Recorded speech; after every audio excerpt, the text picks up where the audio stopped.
Kembali lagi di Aine Podcast. Mari bincang bersama Bahar, mulai dari nol impian jadi nyata.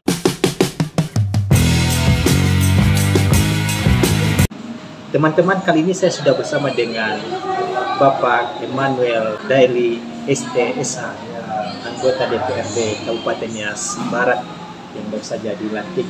Selamat untuk Bapak Emmanuel. Terima kasih Pak Bahar. Oke, untuk memulai percakapan kita pada kesempatan ini, kita persilahkan beliau untuk memperkenalkan diri. Baik, terima kasih Pak Bahar. Selamat sore. Selamat sore juga. Dan selamat sore buat teman-teman dimanapun berada yang menyaksikan acara ini. Nama saya Emmanuel Daily, sarjana teknik sarjana hukum. Saya putra daerah Nias, yang dilahirkan di Lahauni, Desa Situlubangmual, Kabupaten Nias Barat. Nah, saya ini sebenarnya sejak tahun 90 sudah berada di Medan kuliah, dan keluarga saya masih di Medan. Dan mereka istri saya juga kerja di sana, dan anak saya itu sekolah di SMA Bel, kedua juga sekolah di SMA Bel. Terakhir adiknya kelas 4. Ini tentu sangat berterima kasih kepada Pak Bahar mendapat kesempatan di sini untuk bisa bincang-bincang. Dan ini terkait dengan kegiatan kebetulan baru dilantik sebagai anggota DPRD pengganti antara waktu di PAW Semarang pada tanggal 14 Desember yang lalu. Tentu Pak Bahar sangat menyenangkan pertemuan ini, yang mana saya bisa mendapat undangan spesial Pak Bahar. Jadi saya sebenarnya sudah lama terjun di dalam organisasi keagamaan ini. Saya berorganisasi ini di Golkar sejak tahun 2007. Nah, kemudian saya itu dari 2010 sampai 2015 sebagai sekretaris DPD Partai Golkar. Tahun 2015 sampai 2020 itu sebagai ketua.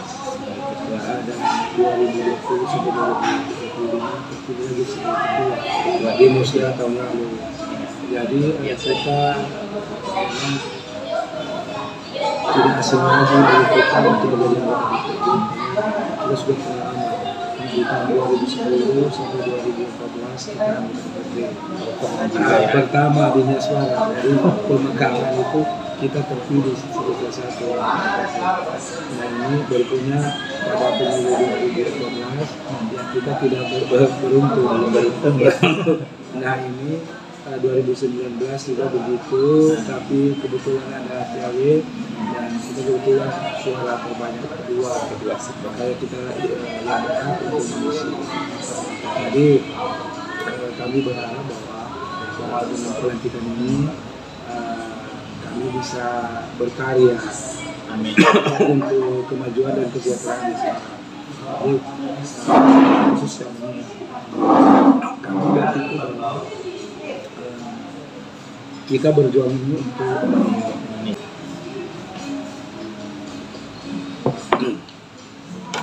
kami udah biasa kerja sosial di Medan.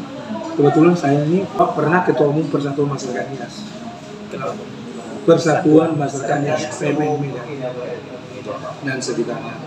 Jadi sekarang saya bukan ketua umum lagi, tetapi ketua penasehat, dewan penasehat.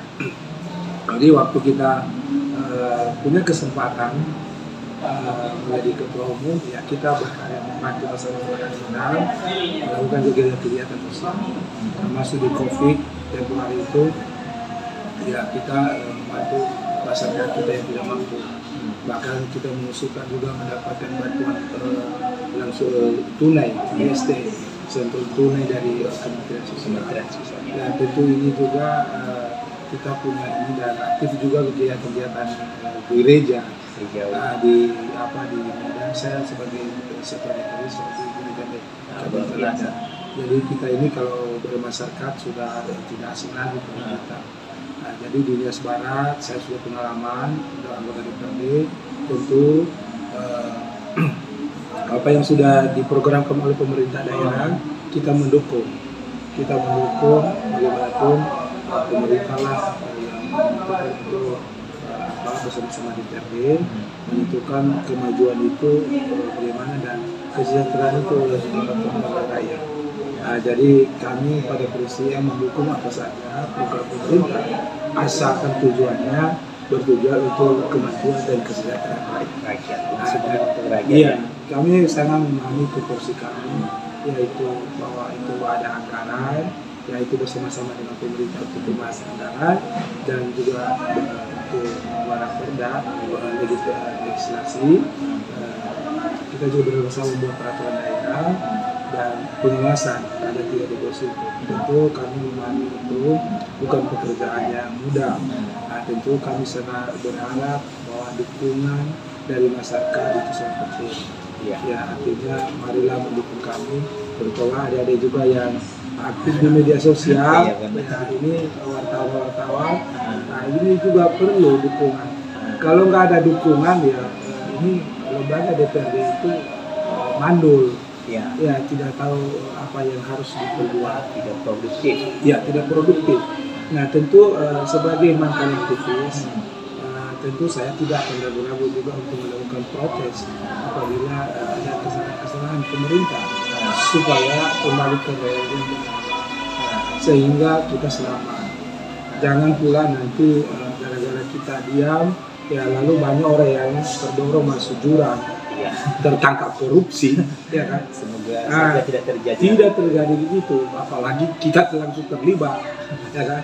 Jangan kita itu. Dan dari dulu saya pengalaman bahwa ya memang waktu saya ada di DPRD saya itu selalu tegas soal itu pemberantasan KKN. Nah, karena kita berpikir bagaimana ini karena kita ditempatkan Tuhan di situ sebagai hambanya, ya kita harus melakukan pekerjaan kita dengan sebaik-baiknya demi untuk kesejahteraan rakyat dan tentu juga untuk kemuliaan Allah. Bagaimana perasaan Bapak ketika akhirnya Bapak bisa duduk kembali mengabdi kepada masyarakat? Ya, perasaan saya tentu senang. Artinya mungkin ini juga cara Tuhan menjadi saya untuk kembali berkarya melayani masyarakat.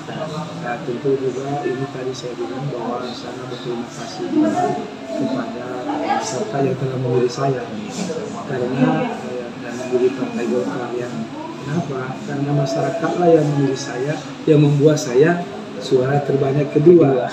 Nah, kalau tadi tidak ada suara saya kalau saya 514 orang. Mungkin saya tidak dapat. Ya kan? Ada gitu.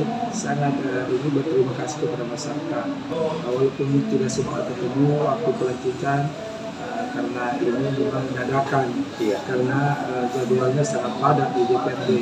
Sehingga kita pun informasi ini tidak terlalu banyak kita kasih ini kepada kawan-kawan. Jadi sekali lagi saya mengucapkan terima kasih kepada kawan-kawan, tim atau masyarakat yang telah memilih.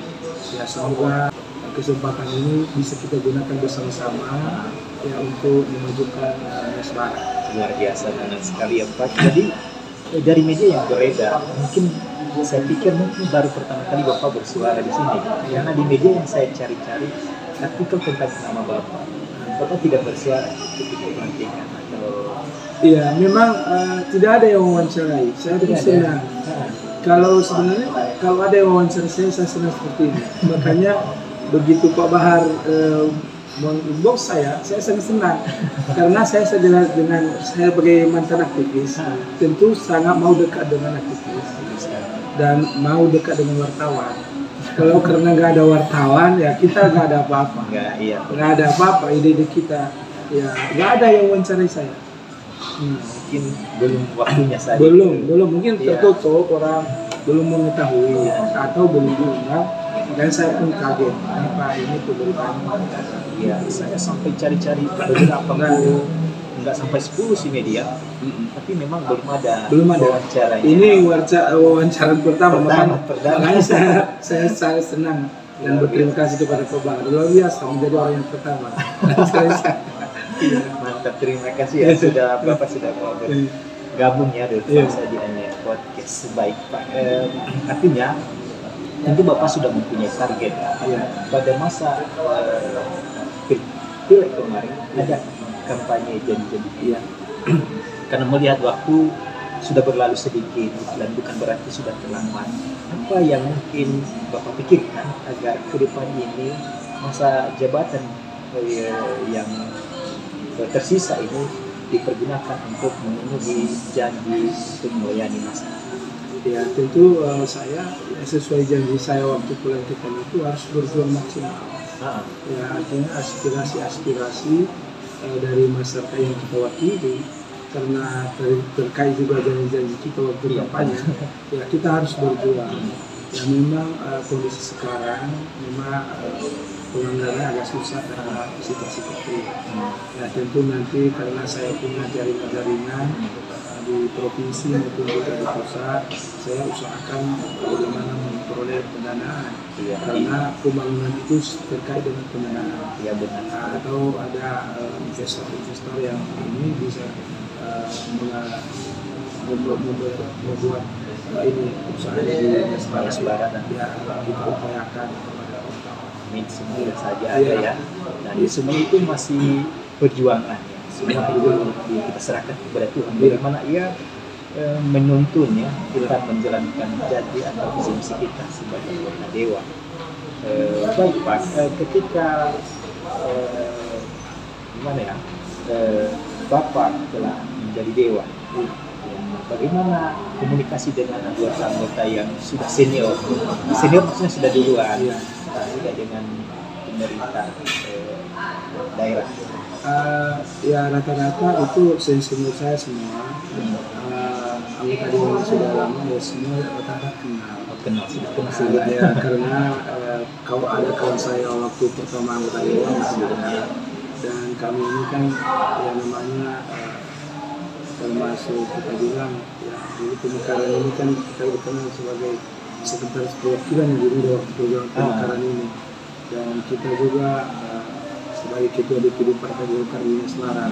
Jadi sesama pengurus partai, caleg-caleg itu sudah kenal ya, tidak asing lagi lah. Jadi ya saya berusaha bagaimana sinergi dengan mereka sehingga sama-sama satu visi untuk membangun kemajuan dan kesejahteraan masyarakat. Terus bagaimana dengan pemerintah atau masyarakat kepala daerah? Ya saya kenal. Di bupatinya kan sudah pernah satu fraksi dengan saya. Satu fraksi. Pakai Rocky Waru. Satu fraksi. Jadi tidak sulit. Nah, karena langsung saya sudah kenal dan si Raya juga ya kenal. Sama-sama kita dari Nias Barat, kita kenal.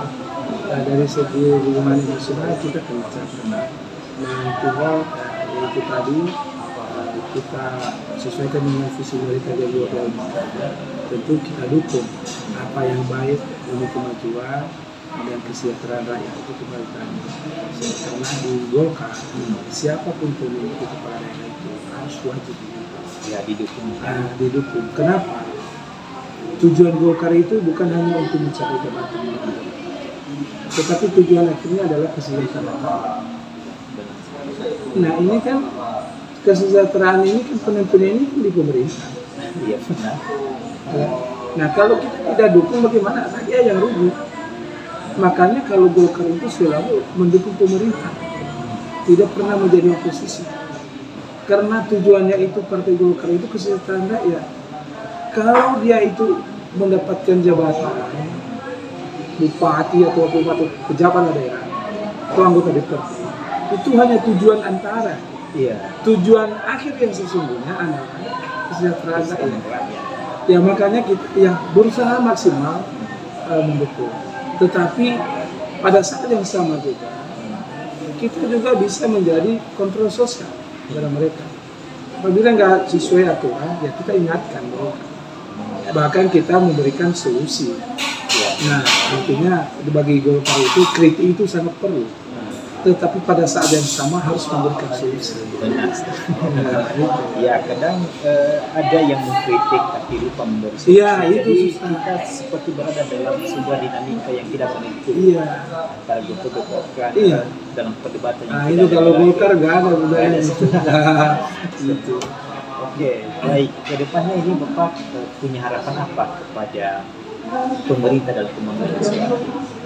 Saya berharap bahwa pemerintah dalam hal ini walaupun keadaan susah anggaran di COVID karena refokusin semua di COVID, ya tapi berusahalah maksimal untuk mewujudkan janji-janji politiknya. Ya jangan membuat masyarakat kecewa. Karena bagaimanapun nanti pada pilkada berikutnya ini kan akan menjadi bahan evaluasi.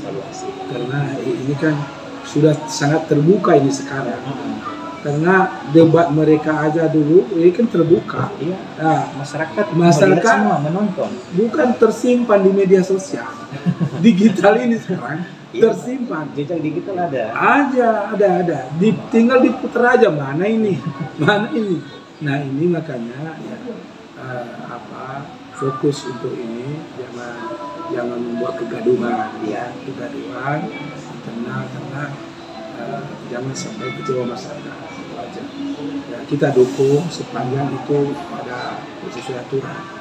Ya kalau nggak sesuai aturan ya itu yang kita ingatkan karena sampai jangan terjerumus. Iya. Nah itu. Ya, untuk program-program yang ada di DPRD ya, itu belum dimulai untuk tahun ini.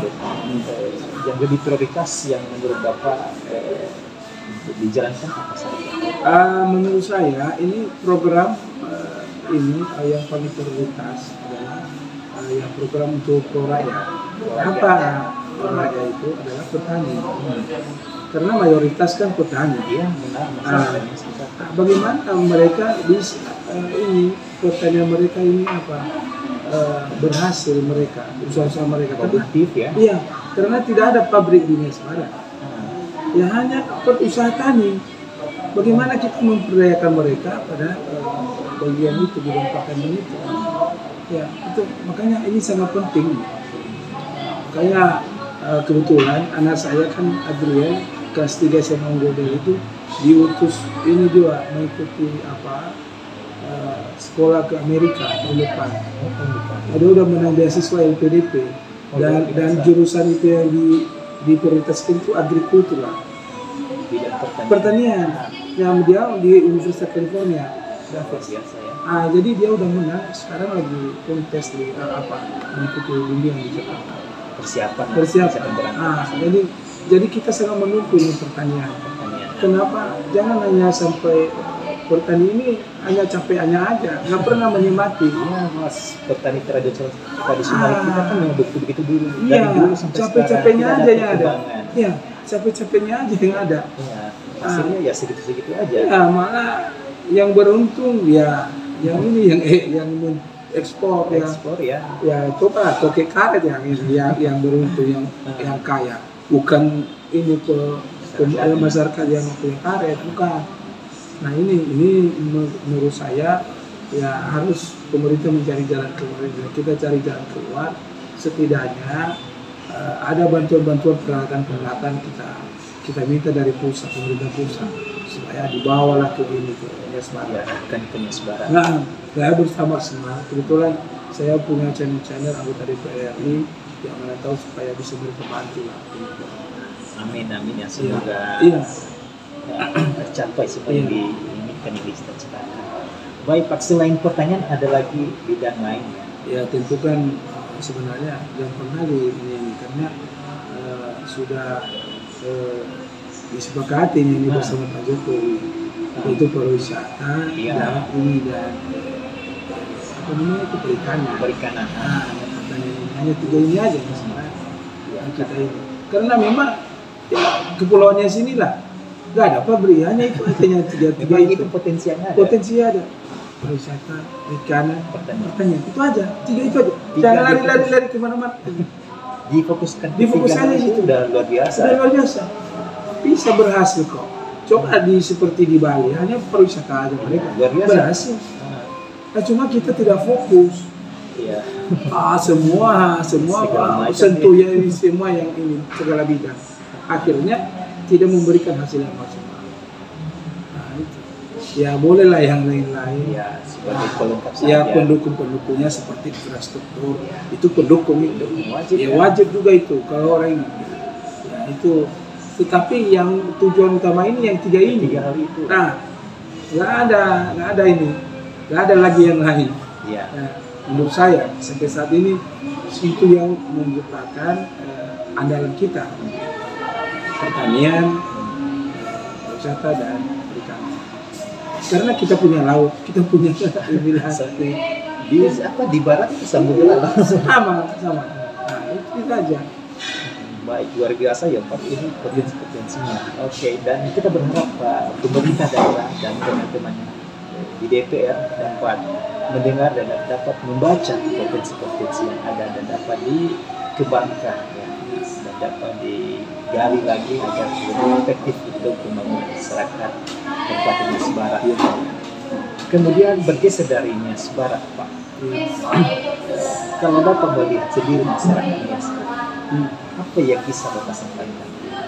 Ya, kalau kita saya sudah pernah ketua umum Persatuan Nasional, kita itu ada slogan kita yaitu kita PMN PMN bersatu. Artinya Indonesia bersatu. Orangnya bersatu. Kita harus bersatu. Tidak ada jalan lain. Kalau nggak bersatu kita susah kita. Bersatu aja kita belum tentu maju. Apalagi Kalau udah pecah-pecah. pecah-pecah. Ya saya berharap bahwa kebiasaan-kebiasaan masa lalu ya ada istilah bahasa Niasnya ada di akhir. Iya. Kita rubah sekarang ada di tanah. Saling menarik. Jangan menarik. Tapi mengangkat ke atas. atas. Iya. Nah, jadi itulah harapan kita. Kita berharap bahwa di pemilu 2024 Indonesia bersatu mengutus putra daerah di Senayan minimal 2 orang. Ya 2 orang bersatu minimal 2 orang. Dan pilih itu ini supaya orangnya yang bisa duduk di DPR. Dengan itu nanti ada di DPR maka memudahkan. Ya itu sebagai mereka katakanlah ini Pintu ya atau jalur. jalur. Ya kan? Kita di pusat Ya. bisa mereka memfasilitasi kepala daerah itu menjumpai menteri kementerian. Iya, benar. Ya kan? Jadi ini kerugian kita selama ini. Ya beberapa dekade ini nggak ada lagi 2 kali pemilu berturut-turut tidak ada orang Nias yang duduk DPR mewakili Kepulauan Nias. Kecuali yang tapi itu di daerah Lain, Anten Pak Marinus dia itu Anten bukan kita. Pak Yasona Lawli dari Medan dapat satu. Sumut satu. Sekarang pun menteri dia. Udah menteri dia. Jadi itu kita harus bersatu. Saya pernah katakan waktu kampanye Pak Yasona Lawli di Medan, Indonesia harus bersatu. Iya. Lepaskan baju partainya. Tapi bicara Indonesia, Figur kita Indonesia yang bisa mampu menjadi penghubung kita di DPR RI. Coba bayangkan kalau satu anggota DPR RI menggelontorkan 100 miliar setiap tahun, 20 miliar setiap kabupaten, 5 kabupaten kota. Luar biasa pembangunan. Manfaatnya. Iya. Tapi sekarang kita gigit jari lah, nggak ada channel kita di sana. Nah ini makanya perlu ya ini usulan. Banyak mengatakan politik ini nggak perlu, tapi politik perlu. Iya, sangat perlu. Karena politik semua bisa berhubungan dengan UMR. Iya, gaji. Kebijakan pemerintah masa bansos ini, itu politik yang menentukan itu semua. Makanya mau tidak mau kita harus mendukung salah satu politik terlibat. Masyarakat tidak ada lagi. Jangan merasa bahwa itu politik itu jahat segala macam berpikir jangan enggak. Karena menentukan aspek kehidupan kita. Sangat. UMR menentukan kebijakan pemerintah undang-undang. Harga bahan pokok. Semua sendi kehidupan kita ditentukan oleh politik. Mau tidak mau kita harus terlibat walaupun tidak langsung. Setidaknya pada pemilihan itu Ya, memberi suara kepada orang yang memang capable, mampu, jangan qualified. Jangan pula nanti orang yang kita pilih orang yang tidak bisa bersuara. udah sama aja. Oh, nggak usah patung di situ udah ini dia kan boneka. Ya memang ya menjadi anggota DPRD itu DPR RI ya harus memang vokal. Kalau nggak mandul lah, diam-diam aja. Ya ada gunanya. Ya hanya terima gajinya, ya nggak bisa. Nah ini juga makanya kalau saya sarankan juga orang-orang media sosial, wartawan-wartawan itu aktif meminta pendapat anggota dewan itu. Jangan diam-diam aja, jangan hanya gajinya yang dia tahu. Ya kan? Jangan. Ini dicari dia pertanyaan apa pendapat dia soal yang kejadian tindakan pemerintah yang nggak benar. Iya, harus ditelusuri. Beri pendapat. Ya, seperti yang kejadian ini ada kejadian itu itu apa itu yang perzinahan di bawah umur itu. Iya. Sempat ketemu dengan wartawan di situ sama pengacaranya. Saya bilang harus dikejar ini. Iya, dikawal lah kasusnya. Dikawal. Ya, kasih ya. Ya, dikawal. Artinya kan ya kita biar seadil-adilnya. Ya kan? Jangan pulang ya. Masyarakat saya minta supaya tes DNA. Nah, gitu. Ya. Untuk menentukan kepastiannya. Jangan diambil keputusan sebelum tes DNA apapun. Artinya dosa siapa kita kata tapi yang satu. Jangan juga kita tuduh-tuduh ini. Tidak boleh. Kepastiannya adalah tes DNA. Saya sudah bicara sama polisinya. Saya bilang saya ketemu juga di sini tempatnya. Pas kami ketemu. Karena saya sudah kasih di Facebook dia tahu.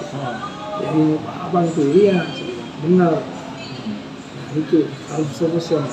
Karena semua kelakuan ini kelakuannya sebelah ini. Semua orang yang menyodorkan bukti-bukti kebenaran. Iya. Ya hakimlah nanti yang menentukan kebenaran itu. Tentu itu harus ada fakta-faktanya. Jadi itu memang harus bicara kita sebagai anggota DPRD juga di situ. Kenapa? Ya ini kan rakyat, bukan karena ini semua kepentingan rakyat, bukan hanya giginya Sebarah yang kita bicarakan. Ini tadi ya. Benar. Pokoknya kita harus bicarakan. Ya, pokoknya kepentingan umumnya saya sudah biasa bicara kepentingan umumnya di mana. Apa yang kejadian baru-baru ini Ibu Gea ini kita langsung ke polsek. Ada kematian pun kita amankan supaya selesaikan secara bertanggung jawab. Luar biasa. Ya. Kalau ditanya kita di mana nggak usah takut. Aku tadi pergi nggak takut, nggak bisa. Kalau takut jangan loh, Iya. Jadi saya pikir para anggota dewan kita sekarang nggak takut ya. Iya. Tapi saya lihat kurang ada beberapa sih, tapi tidak semua bersuara. Iya. Maunya kita semua bersuara supaya produktif. Ya artinya kan jangan diam-diam saja. Ada beberapa memang yang saya lihat bersuara, tapi ada juga lo diam-diam aja. Itu. Jadi ya kedepannya ini kan untuk ini karena sekarang ini kasihan juga kita ini sekarang demokrasi kita dinodai dengan main politik. Iya benar. Bayangkan pemilihan BPD aja pakai uang, ngeri. Pakai uang. Karena memang BPD sekarang punya ngeri. Udah bayar. Ada yang habis. Ya karena saya ikut pelantikan BPD, ada yang habis sampai 30 juta. Benar. Sementara gajinya hanya 800.000 per bulan. 30 juta bagi 800.000 berapa bulan coba? Sementara 6 tahun itu Iya masa habis lah yang 5 tahun untuk menyogok itu. Lalu apa yang dia pikir? Iya, belum bunga itu lagi. Iya. Karena tidak langsung bisa bayar yang 30 juta. Cici 800.000. Dari mana? Ya, mungkin saya pikir mereka bukan soal gajinya, tapi soal harga diri. Nah ini kita kalah dengan harga diri ya. Makanya sebenarnya ya akan saya cerita sama kawan-kawan. Ini yang udah salah. Kita tidak salahkan masalah. Yang kita salahkan sistem demokrasi kita. Kalau misalnya ya, maaf, profesor dari kampus mau bertanding dengan pengusaha lokal di desa, kalah profesor. Iya. Kenapa profesor gak ada uang? Yang pengusaha desa. Pemborong di desa Benar. menang karena banyak uang. Iya. Walaupun lebih produktif sebenarnya profesor ini dari segi ide, dari segi konsep, tapi ini nggak ada tempatnya. Semua karena uang.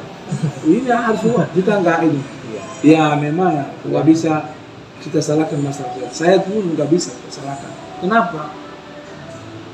Ya ini pun begitu sistemnya. Mau berapa calon BPD itu? Wah, diambil semua. Siapa yang menjamin bahwa yang paling besar yang dipilihnya? Belum tentu. Yang tahu yang pilihannya hanya Tuhan dan dia. Hanya dia saja. Iya kan? Nah ini makanya ya itu demokrasi kita ini, tapi pintar-pintar. Di kota, kalau di kota ya di Medan, kita bayar pun dia belum tentu. Jadi lebih bagus kan jangan bayar. Nah, tapi di sini wajib bayar. Memang faktor ekonomi juga. Iya. Dari Kalau di kota itu karena mereka pun susah dijumpai. Jadi mereka lebih bagus melihat program. Ya, mana program yang mereka Dua backgroundnya. Iya, Apakah mampu dia melaksanakan visi misinya itu yang dia ceritakan itu dengan backgroundnya, iya. pendidikannya, jangan hanya cerita saja. Terus ada apa-apa pengalamannya, apa yang sudah diperbuat selama ini. Ya ini kan menjadi ini. Jangan pula nanti tidak bisa ngomong, tidak mau diwawancarai seperti ini, Tidak kan? produktif. Ya kan? Tidak bisa mempertanggungjawabkan. Tidak mau diwawancarai aja nggak mau. Ah, iya, benar. Bagaimana ini kan? Nah itu. Baik, Pak. Dari pengalaman itu money politik telah merusak alam demokrasi. Iya. Dan kita berharap ke depan sistem kita diperbaiki. Iya. Sistem demokrasi Iya. diperbaiki dan Bagaimana? masyarakat kita harus diberi pendidikan politik Iya. yang baik dan pendidikan demokrasi yang baik. Iya. Itu harapan kita. ke Sehingga depan. yang terpilih ini semua adalah wakil dan wakil rakyat yang membuat pengaruh positif, Iya. dampak positif bagi rakyat. Benar. Kamu pilih itu sebagai wakilmu sehingga bisa memperjuangkan aspirasimu, Iya. ya kan? Jangan hanya tinggal Jangan. duduk diam aja di Dan tempat. kalau kita dukung itu ya kita dukung dengan ikhlas, tidak harus kita minta uang. Dukung ikhlas. Banyak kan terbebani di masa jabatan Iya. ketika uang sudah digelontorkan. Kalau yang dia pikirkan ganti uang yang udah dia pinjam, ya tidak lagi dipikirkan masa depan. bagaimana dia membuat berkarya? Nggak ada lagi. Nah itu jadi ya berserasa pelan-pelan ya, dengan sudah ya, keterbukaan digital sekarang di HP aja sekarang udah bisa di genggaman kita udah dunia ini sekarang. Ya, mudah-mudahan masyarakat kita juga ini khususnya memikirkan ini kemajuan dunia ke depan. Iya. Ya baik, yang kita alami bersama 5 kabupaten kota mungkin saya kira ya, itu satu kata banjir. Iya. Ini sebarang banjir nggak? Banjir, Pak. Banjir. Memang ini di titik banjir di Nias Barat itu ada dua dari dulu, Ah, Sungai Lahuni dan Sungai Mekong. oh ya, sekitaran itu. Waktu saya anggota DPRD, saya sudah minta dinormalisasi. Kenapa? Sebenarnya kita hanya menggelontorkan dana, mempos dana di situ 25 miliar satu ini, hanya 50 miliar. Karena Untuk penanganan banjir. banjir itu, tapi manfaatnya sangat besar. Tetapi mungkin keterbatasan anggaran di daerah yang waktu kami anggota dewan, ya itu bukan menjadi pilihan utama. Tapi kami memprioritaskan dulu pembangunan kantor. Ya, serana lah. Jadi itu sudah jadi. Dan kami mau mencoba, fokus kami ya, dulu waktu kami anggota DPRD itu adalah membuat jalan antara kabupaten ke Kecamatan. nah itu hotmix. Ya, Nah itu prioritas kita. Nah itu ya ini udah sebagian tercapai dan gedung udah saya rasa udah 100% tercapai itu. luar biasa ya. Nah jadi memang ini menjadi persoalan, menjadi PR ya. PR. Memang ya itulah yang saya bilang tadi, bahwa dana ini kan di pusat. Ya kita berusaha supaya ini program pusat. Nah, satu hal yang sering menjadi kendala bahwa masyarakat tidak mengizinkan tanahnya, karena kalau di normalisasi itu bisa diluruskan supaya air cepat ini. Nah, sudah bisa dilebarkan, ya. Nah, atau didalamkan, ya kan? Supaya air itu tidak meluap. Nah, saya kasih contoh seperti Sungai Deli di Medan itu dulu kan sering banjir di Medan. Tapi setelah dilebarkan Sungai Deli itu, begini ini ya, airnya nggak meluap. Bisa ditampung. Ya, jadi dua-dua sisi itu di semen, di beton. Jadi seperti parit dia. Jadi air pun karena lurus tidak berlalu ke ini, ke muara, ke laut. Tidak lagi meluap, harus tidak tertantang, hanya harus beko-beko. Nah, di sini banjirnya ini. Nah, dipotong itu. Ini menjadi pekerjaan pemerintah ya. Iya. Kerjasama dari masyarakat dan rakyat. Iya, masyarakat itu harus mendukung. Jangan nanti sudah ada dananya, berdarah-darah di bawah untuk memborongnya. Mempertahankannya satu batang kelapa tidak bisa ditebang. Padahal bencana alam ada di depan mata. Saya memang sudah pikirkan itu, bagaimana ini ya mendapat bantuan dari pusat. Ya kita perjuangkan lah. Tapi ya kita harap masyarakat mendukung. Artinya dukungan itu semua orang yang kebetulan tanahnya dirugikan lah ya kan. Ya, karena ada dirugikan, ada diuntungkan itu. Iya benar. Ya kan? Ya udah izinkan untuk perbaikan ke depan.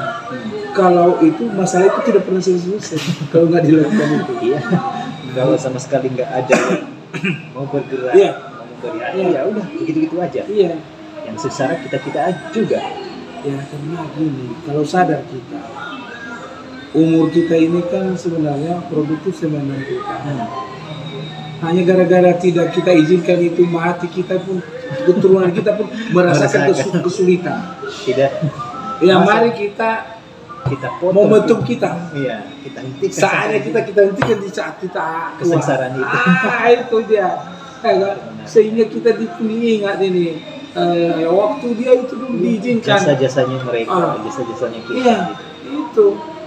Ya harus berpikir begitulah, karena hidup ini sementara ya. Ya itu. Benar. Baik Pak, jadi melihat banjir ya, itu menjadi pekerjaan kita berikutnya.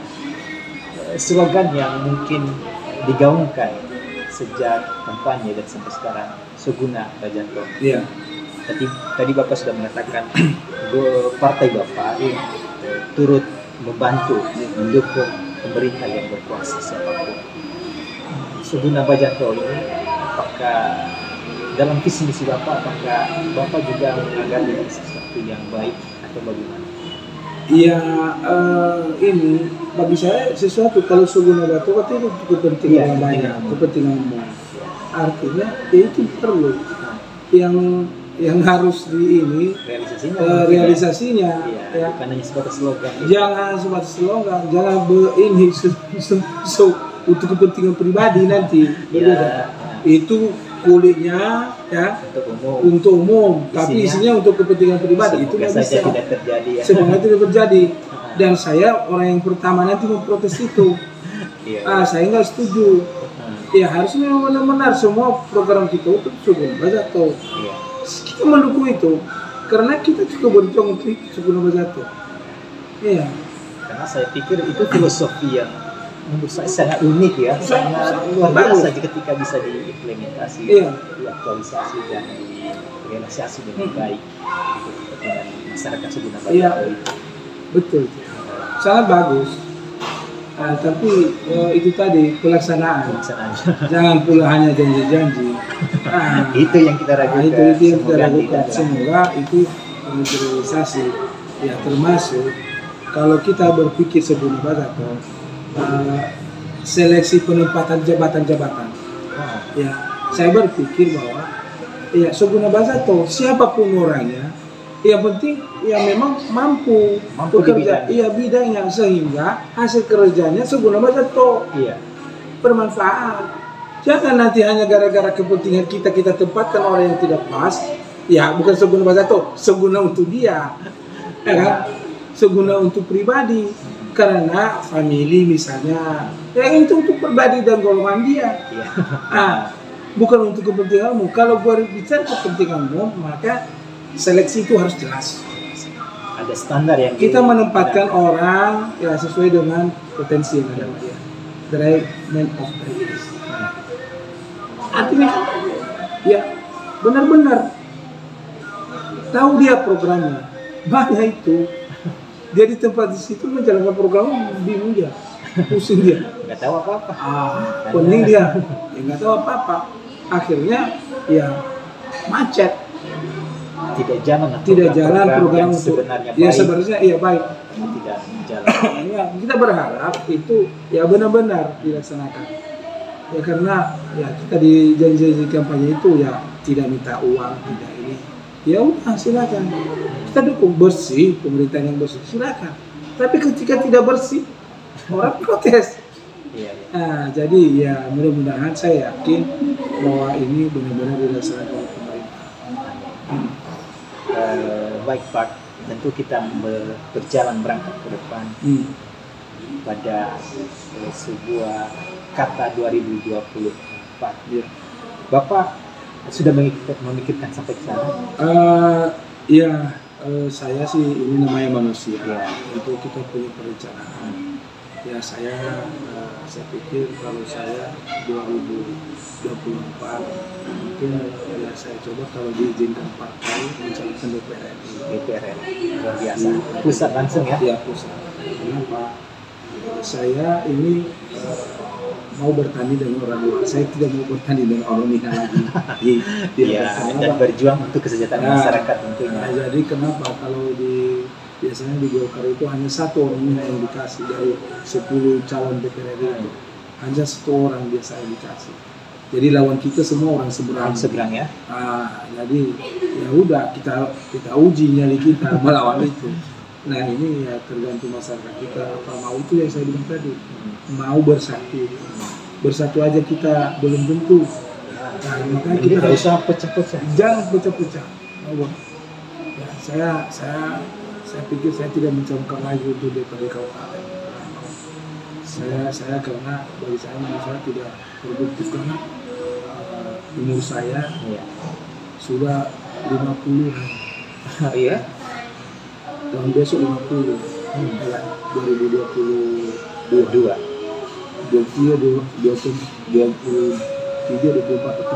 tahun. Kita nggak bisa lagi. Ya.